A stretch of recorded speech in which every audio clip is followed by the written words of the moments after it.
Pam, kita bagi makan ayam. Kita nak beli ayam kan. Ni ayam Liverpool.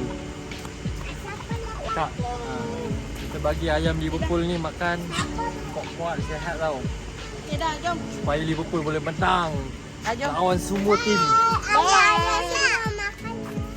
Korang tengok ayam dia. Tengok ayam Liverpool.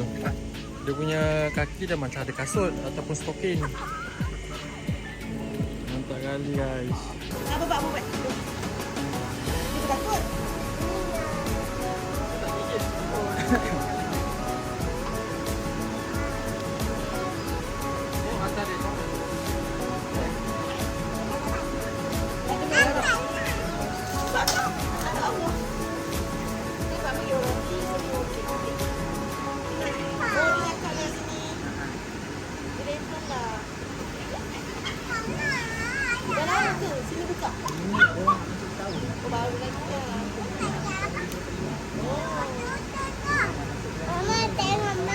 Tapi dia ada 3 cawangan kan? Ada 3.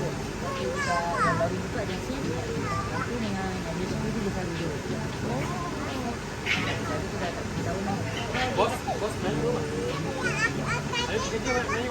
Bagi banyak kali. Apa dia korang? Kita nak menjinakkan haiwan tu tempoh masa lama sikit. Abang memang minat tahu kan? Macam selalunya kebanyakan tahu sini minat dengan haiwan lah. Ada ni dia beritahu.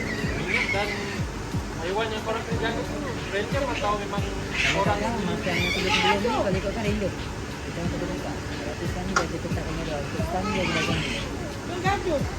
Haiwan tu ada sini ni. Oh, campur Jadi memang lepas kan?